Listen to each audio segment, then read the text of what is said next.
What's going on, people? Welcome back to the channel. KG's back with a match preview, back with a little bit of transfer news, a little bit of little transfer whispers, I should say. Big whispers, though, when it comes from Fabrizio, but we'll get through it. Before I get into the video, please like the video, subscribe to the channel. Of course, drop your comments and score predictions below.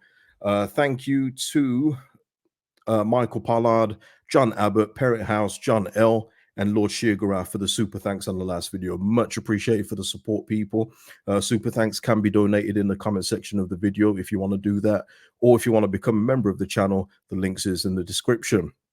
Now, obviously, you can see I'm recording this on Christmas Day in the goated Super Malt jumper. It's nice, isn't it? It's nice, or ugly, whichever one you want, but I love it. But listen, I hope everyone's had a good Christmas. I hope everyone's enjoyed it with friends, family, or even if you're by yourself, man, and reflecting on the year and what's to come. I hope everyone is well. Now, listen, let's get into this preview because we have just had a brilliant result against Ipswich Town. Excellent result. And I still maintain, you know what? I was thinking about it, and it was our most complete performance. And I think Daniel Farke said as much as well after the game. He was really impressed with how he played, the control, everything about the performance, apart from the distribution of one goalkeeper. But listen, let's not go into him too much. But listen, it was a complete performance, wasn't it? It was absolutely brilliant. But, and I mean this as a but, that has now gone. And it means nothing if we don't follow it up with a brilliant result against Preston. Now, Preston, they always turn up. Listen, their social media have already announced that it's a sellout for tomorrow's game. No surprise, you know, that's always the case. But Preston usually do like to have they like to perform for Leeds United, but we've got to avoid all that. We've got to do what we did against Ipswich and avoid anything Leedsy and just put on another performance, because what we can also do tomorrow, people, is, as you can see, this fixture is at 12:30. We play early. I won't be doing a watch long for this one, people. I'll be doing too much family stuff, but I will be live after the game for the match reaction, so tune in for that as well, okay? But we're playing early, so we're going to set the tone. Now, if we set the tone, that gives us an advantage here of going 4 points behind.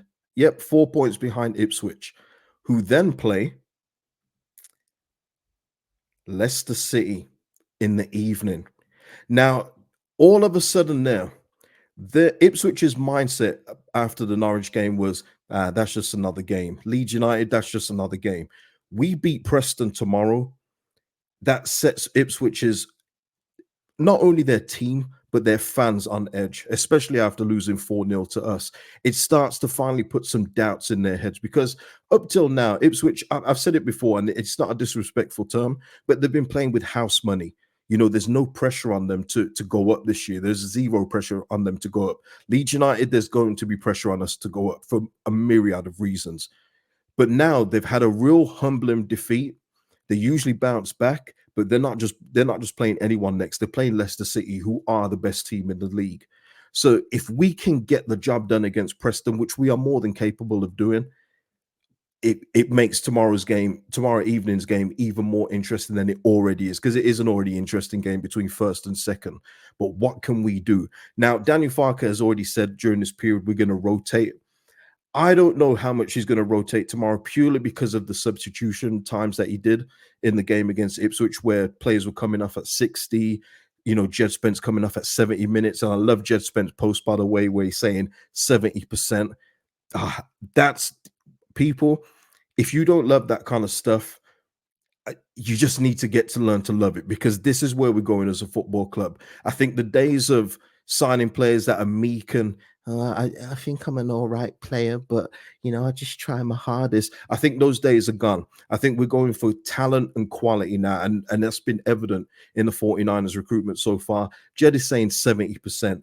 He's basically saying, I'm at 70%, whether it's fitness or because I'm playing on the left. Wait until you see what I've got at 100%. And I can't wait. But we're talking about, I've just gone on a tangent. Anytime I got a chance to talk about Jed Spence, I'll do it, won't I, people? But, you know, he's going to be ready to start the next game. Jorginho came off early. We're going to have pretty much, I reckon it's going to be the same team. I don't think he changes the team for the game against Preston, unless something has come up over the last couple of days in between that game and this one against Preston. So I expect to see the same team tomorrow. And I think that the team needs to use that momentum that we got against Ipswich and roll on, keep on rolling. Because not to put a dampener on the Ipswich result, which won't happen. But if we were to lose against Preston and then Ipswich beat Leicester, we're back to where we started before the Ipswich game. It's kind of like status quo again. So we need to make sure that we do our part tomorrow and ignore that Preston atmosphere, the extra 10% the Preston players are going to give, and do our jobs tomorrow. And I think we can do it. I'm going to go, people. I'm going to go for a 2-1 win for Leeds United. I think it's going to be a narrow game, but I feel like we're going to come through in the end with a 2-1 victory. So let me know your thoughts in the comments, people, about what you expect to see, what you think you're going to see, and your score predictions. But yeah, we need to cut this. We need to cut this gap down, and just think of the mental it's going to take on Ipswich if we go up to 48 points before their game against Leicester. It's huge, people. It's absolutely huge. But give me your thoughts on that.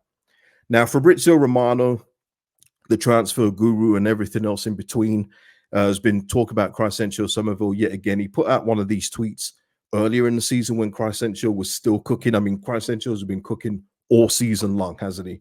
But, Fabrizio here, Crysencio Summerville is on super stats since October, 10 goals and 5 assists. Understands several clubs, including Aston Villa, keep tracking him. Leeds have no intention to sell him in January as he's a key player. Burnley had a 20 million bid turned down by Leeds in August, which we all know.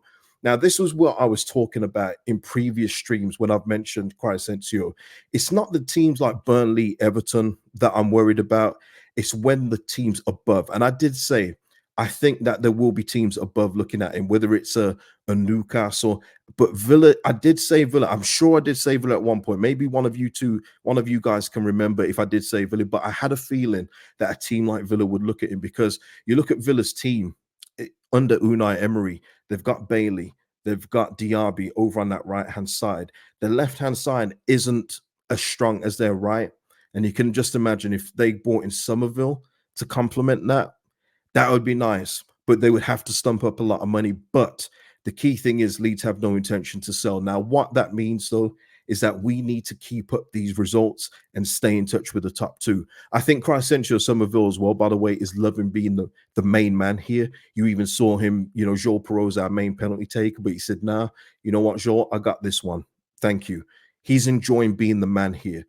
But we have to stay in touch with the top two. Have to. Because if we don't go up this year, and this is where my concerns go, because once this season's over, if we're not promoted, guys like Crysencio Summerville, they're gone. And whoever we replace them with is going to be nowhere near the level of this player. Nowhere near. Doesn't matter who you're getting. It's going to be nowhere near for where we're going to be in the championship, and then what our reduced money will do for us. Because obviously under PNS, our parachute payments reduce, and everything else gets smaller. So it's imperative that we keep him, no matter what Villa offer. Because listen, Villa aren't a cash-strapped club. They're a very rich club, so we know that they can put in big offers.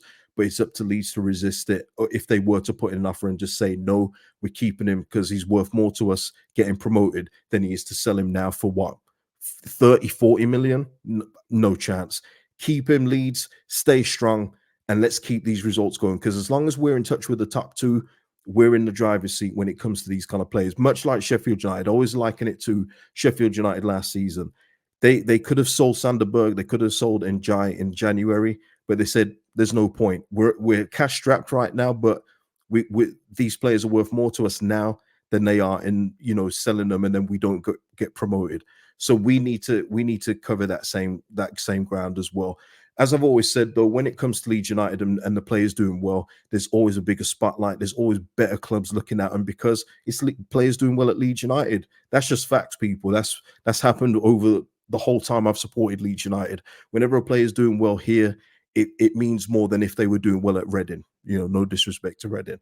But listen, I don't know if that worries you. I'm not concerned. I know it's Aston Villa, and I guess it would only be concerning if we do hear any whispers during January that he may want to consider Leeds to consider a bid, but I just don't see that happening right now. He's been very I know it doesn't mean much when players say things like this, but he's been very adamant that he's happy at Leeds. He wants to get Leeds promoted. And I think while we're in the position we're in a good spot to keep him. But let me know your thoughts and comments about this as well. Because obviously, when it comes from Fabrizio, as I've said before, because of people that I've dealt with before, it usually comes from a place of an agent just putting out info or something like that. It's never just Fabrizio throwing out speculation. He's usually fed information. So I think it's just a way of the agent saying, hey, this is my player doing well. Just keep his name out there just so people are alert. And it's a horrible part of the game, people, but it's part of the game these days. So don't get too concerned with that. Let's just hope by the end of January, he's still here because he is absolutely vital. Absolutely vital. But people, that is the video today. I hope you all well. Please like the video before you go. Drop your comments below. Subscribe to the channel. And I'll see you live after the game versus Preston, where hopefully we've picked up another 3 points. Peace out, people. Enjoy the rest of your Christmas.